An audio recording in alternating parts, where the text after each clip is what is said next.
एक बार की बात है, तीनों लोकों में विचरण करने वाले देवर्षि नारद वैकुंठ में भगवान विष्णु के पास पहुंचे। उनका वीणा वादन और नारायण नारायण का जाप पूरे वातावरण को मधुरता से भर रहा था। नारद जी ने भगवान को प्रणाम किया और फिर एक प्रश्न रखा जो उनके मन में कई दिनों से चल रहा था। प्रभु, नारद ने कहा, मैंने भूलोक पर एक अजीब दृश्य देखा है। एक छोटा सा गांव है गंगा के किनारे।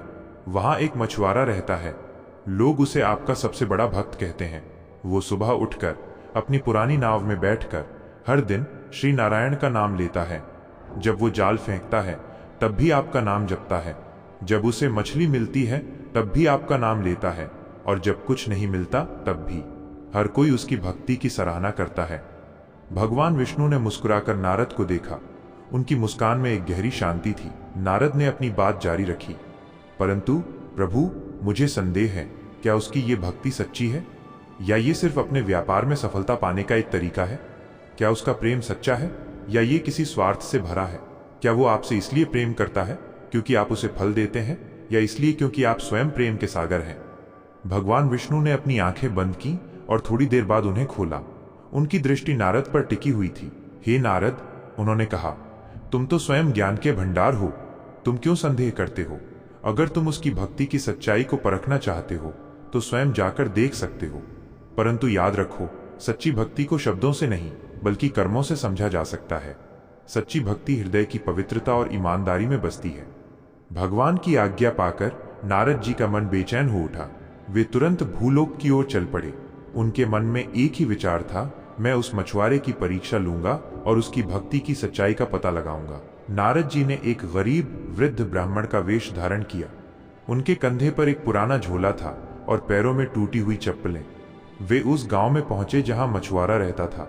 गांव गंगा के किनारे बसा हुआ था, जहां हर तरफ शांति और सादगी थी। नारद ने एक टीले पर बैठकर मछुआरे को देखा। सूरज ढल रहा था और वो अपनी नाव से लौट रहा था। उसकी नाव खाली थी। आज उसे एक भी मछली नहीं मिली थी। निराशा और थकान उसके चेहरे पर साफ दिख रही थी, लेकिन फिर भी उसके होठों पर ईश्वर का नाम था। उसने अपनी बाल्टी और जाल को उठाकर किनारे पर रखा और आसमान की ओर देखकर कहा, हे प्रभु, आज आपने मुझे कुछ नहीं दिया। हो सकता है कि आप मुझे आराम देना चाहते हो। आपकी इच्छा ही मेरे लिए सबसे बड़ी है। नारद ये देखकर आश्चर्यचकित थे। उन्होंने सोचा कि अगर उनकी जगह कोई और होता तो शायद वो भगवान को कोसता, लेकिन ये मछुआरा तो खाली हाथ होकर भी उनका धन्यवाद कर रहा था। नारद उसके पास गए और बोले, हे भाई, तुम इतने उदास क्यों हो?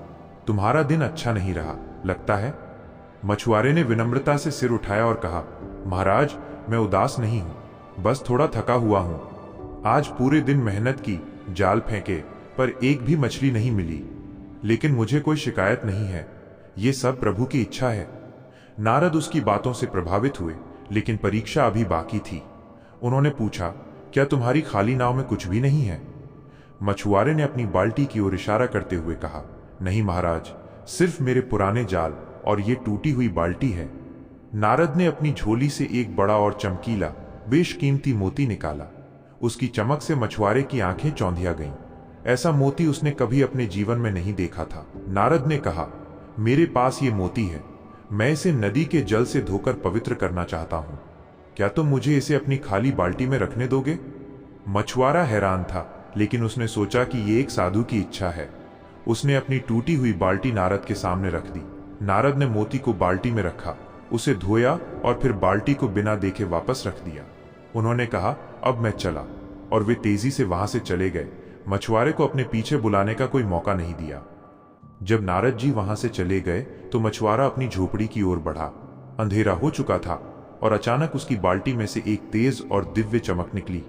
मछुआरे ने डरते हुए देखा कि बाल्टी के भीतर वही बेशकीमती मोती पड़ा था। उसका हृदय धड़कने लगा। उसने मोती को उठाया और उसकी चमक से उसकी झोपड़ी जगमगा उठी। वो उस मोती को देखकर व्याकुल हो गया।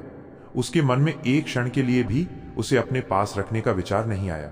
उसने सोचा, ये तो उस साधु का मोती है। ये गलती से मेरे पास रह गया है। अगर मैंने इसे वापस नहीं किया तो ये बेईमानी होगी। मैं गरीब हूं, लेकिन बेईमान नहीं। बेईमानी से मिला धन मुझे कभी शांति नहीं देगा। मेरे भगवान मुझसे नाराज हो जाएंगे। मछुआरा पूरी रात सो नहीं पाया। वो मोती को देखकर बेचैन था। उसकी झोपड़ी में वो मोती एक बोझ की तरह था जो उसे बेचैन किए हुए था। उसने सोचा, इस एक मोती से मैं कितना कुछ खरीद सकता हूं। एक बड़ी नाव, नया घर, ढेर सारी मछलियां। पर क्या इन सबसे मुझे शांति मिलेगी? नहीं, बिल्कुल नहीं। मेरे भगवान ने मुझे ईमानदारी से जीना सिखाया है। चोरी का धन मुझे कभी सुख नहीं दे सकता।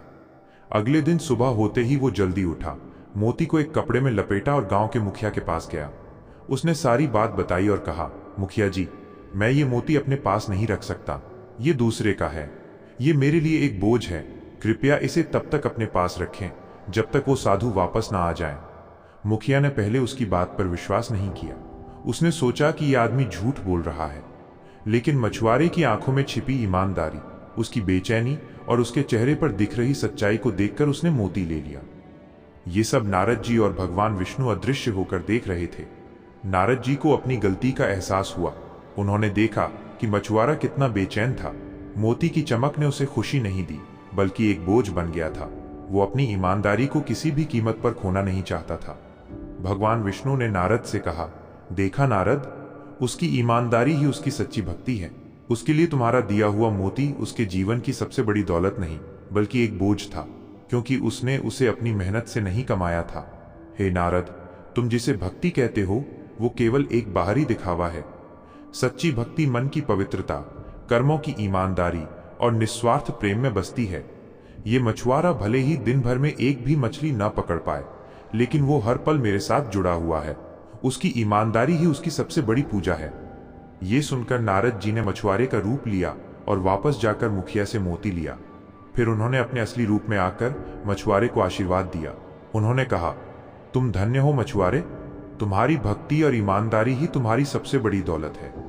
तुमने ये साबित कर दिया कि एक सच्चा भक्त कभी अपने ईमान से नहीं डिगता।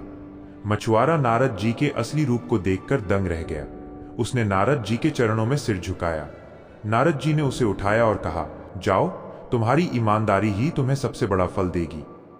यह कहानी हमें सिखाती है कि सच्ची भक्ति केवल ईश्वर का नाम जपने में नहीं, बल्कि ईमानदारी, परिश्रम और दूसरों के प्रति सही व्यवहार में भी होती है। जब तक हमारा मन साफ नहीं होगा, तब तक कोई भी पूजा पाठ या धार्मिक कर्मकांड अधूरा है। सच्ची भक्ति हृदय की पवित्रता से आती है, जो किसी भी धन या दिखावे से कहीं अधिक मूल्यवान होती है।